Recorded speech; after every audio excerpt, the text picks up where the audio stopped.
At some point, everyone has said everything they needed to say about these two players. It's done. Let it die.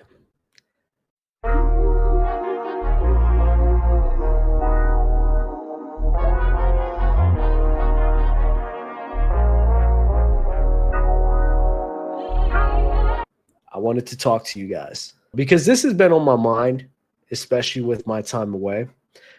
Because even now, even still, I keep seeing these MJ versus LeBron debates, right? And I keep seeing these MJ versus LeBron debates. And in my head, what comes to my mind is, don't you guys get tired of talking about this? Honestly. I don't understand how people do not get tired of having the conversations with MJ versus LeBron James. I think, to me, it's like a lot of it is redundant. A lot of it is redundant. All the points have been shared that you could possibly say. And it's like it gets boring after a while in my mind. And I don't understand how other people don't feel that way. Kobe LeBron is a better debate anyway. Yeah, like I like having those debates because you have to now bring things in a different type of perspective, and now you have to force yourself to look and talk about things in a different light. And when I'm looking at these MJ versus Braun debates in my head, I'm like, yo, we could spend so much other time talking about other players. Like we could have Shaq versus Kareem debates. We could have Shaq versus Tim Duncan debates, Tim Duncan versus Kareem debates, right? We have all of these other players that we can talk about. Hakeem Olajuwon versus Kareem. We have all these other players that we can talk about and have meaningful and even very entertaining debates on.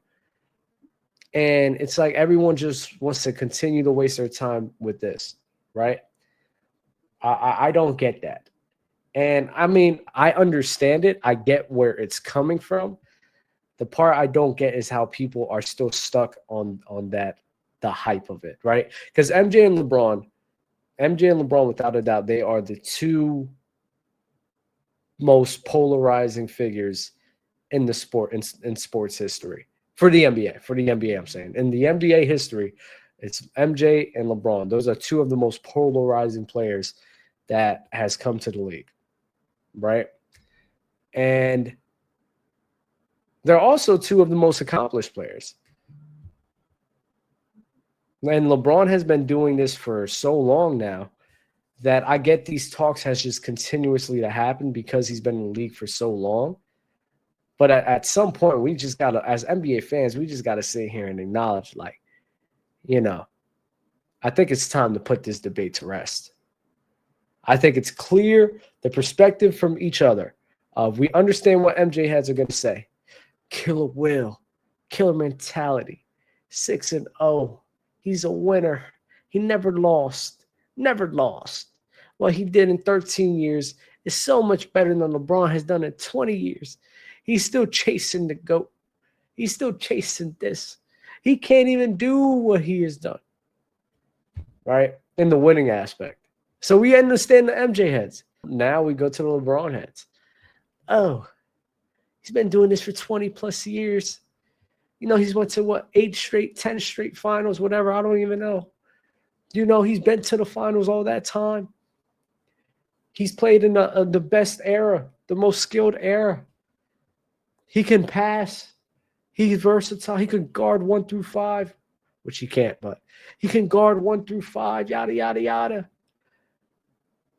So we understand their perspective. At some point, everyone has said everything they needed to say about these two players. It's done. Let it die. You got MJ. They're not going to change their opinion. If you think MJ's the GOAT, if you think LeBron the GOAT, y'all not going to change your opinion either. So why continue to have these conversations? Why continue to have a meaningless conversation about this debate when you know for a fact that you're not going to change your mind, right? Now, me personally, I'm not going to lie. Me personally, I think LeBron, I would think LeBron is probably the best player of all time. Either him or Kobe, to me. I actually would. And shout out to Woodage, right? Because no matter how you spin it, no matter how you spin it, no matter how you talk about it, no matter what you say, it's all opinionated, it's all feelings based. Everything in sports, everything that we talk about, like 95, 97% of it is opinionated, based in subjectivity, right? There's no way around it. That's the majority of the opinions in debates on, even if you think player A is better than player B. It's all opinions, right? Without a doubt. So in my opinion, it's like when I look at LeBron, Kobe, and then I look at MJ, the way I look at it is, if you want to say MJ is like the greatest, right? The most iconic, he's won like almost the most, right? Because you have Bill Russell and then John Havlicek and all these other guys, but he's won six NBA finals. He was 6-0, like 3 straight 2 times is insane, right? So so MJ is definitely like probably the most iconic figure in the NBA. Crazy athlete, amazing talent, and he's just done it on so many levels. Led the league in scoring. Like he has his accolade sheet is insane. Scoring titles, All NBA defensive teams, DPOY, like it's insane. All NBAs, All NBA. Like his award list is insane, without a doubt. So when we talking about the greatest, and especially when we look at how iconic they were, how much they meant to the sport, and all of these other factors that even including winning, right? Yeah, I think it would be hard for anyone when you go that route. I think it would be hard to name anyone else other than Michael Jordan. Michael Jordan meant more to the sport than probably anyone else in NBA history. And along with meaning more, he won at a very high level, never lost in the finals. And then on top of that, he had the talent, the skill, the athleticism to match up with that. Like he had everything. He had everything there. Everything you need to be great. You had the awards and you had the talent. Like even if you want to go off the talent of Michael Jordan, if you don't think he's the best, he's 2. So he has the awards and he's top 2 best player in the NBA. He's the greatest. He is the greatest. When we're talking about being iconic, when we're talking about wins and losses, when we're talking about that level, when we're talking about that way of talking about basketball in terms of greatness, yeah, it's MJ, without a doubt. I think it's very hard for anyone else to win that debate. I think it would be very hard for LeBron to win that debate, or even Kobe, because he just done so much in his time. But now, when we're going to talk about like best, when we're talking about strictly like, yo, this guy's just better than this guy, who I'm taking over who do I want my team to be led by, both as a leadership standpoint and as a player, as a talent, to me, it's like LeBron and Kobe, and I kind of scratched the surface on this last episode, but LeBron and Kobe is like, they have great athleticism. LeBron has better. But they matched up, they went up against amazing talent, right? And that matters to me. I think the level of competition you go up against, I think the level of competition you go up against, the level of players you go up against at your position, or even players that you just have to compete with in terms of being the best player in the world, the teams you got to go up against, even the coaches.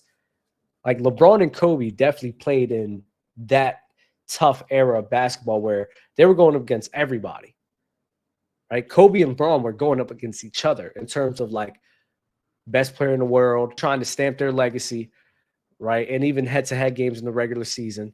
But then they're not only just going to get up against them, they're going up against Tim Duncan, Shaq, you got T-Mac, you got Allen Iverson, now you got Curry and KD. That's more LeBron's era, but they started coming to the mix. Chris Paul, Jason Kidd, Steve Nash, Dirk Nowitzki. Like these aren't just like good players, great players. These are like top 15, top 20, top 10, top 5 players of all time that they are competing with at the same time while competing with each other. And you're telling me when both of them was healthy in the league, when both of them was in the prime of their career, because their prime kind of overlapped for a good stint, it was them two? It was them two and everybody else? That's fire. I gotta be honest. That's fire. And they're going up against great teams too. You know, the Mike D'Antoni Phoenix Suns, right? You got the San Antonio Spurs. You know, they were a dynasty. And then there's a lot of underrated teams in that era too. You know, you have the Nets, who were great. Miami was great. The Mavericks was great. A lot of teams. There was a lot of teams in there. And when I just look at the level of competition that they went up against, and then the talent and skill that they have, it's hard for me not to put them over MJ. Clyde Drexler and who else? Like, who else was MJ really going up against, competing against, who was kind of like a wing or even a guard that was competing with him, that was challenging him, right? It's like it wasn't all there, especially when we look at everybody else, especially like Jeremiah Smith. He had great comp, but it's just not better than Bron's and Kobe's.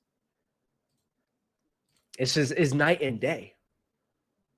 You know, it's just night and day. So that's where, when we're talking about best and hoopers and everything, when I look at a guy like Kobe, I mean, I'm sorry, like, MJ got the athleticism. There's something Kobe has done with the ball in his hands I just have never seen MJ do. Some of the things Kobe have done is just insane to me. Like, MJ, when he was working in the post, like, he had good footwork and everything, but he, a lot of times, I mean, he relied on his athleticism to be able to shoot right over people, and he jumped higher than everyone, so it was just easy for him. But this man, Kobe, you know, one dribble, bump, pump fake, spin around, pump fake again, spin back around, three. Yo, that's hard, bro. That's hard. And then, you know, just from the three ball, the way Kobe got hot from three, man, it was like Steph Curry before Steph Curry, right? Ray Allen was tough, but Kobe before Curry, Kobe, I think, had the record most threes in one game. I think he had 11, right? And there's times where Kobe was just like, yo, bro, this guy's just not missing anything. Like, he's just pulling up straight from anywhere and hitting it all, right? So to me, there's a lot of things that Kobe was able to do that I just didn't see MJ do like that. MJ was great in his own right, but to be able to handle, you know, the zone era and the types of defensive sets that he would have to go up against in a compacted paint where the zone was literally compacting everything because you didn't have shooters there at the time. I'm looking at Kobe like I would probably lean more with a guy like Kobe than MJ. And then LeBron, I mean, listen, LeBron is insane. LeBron is insane athleticism-wise.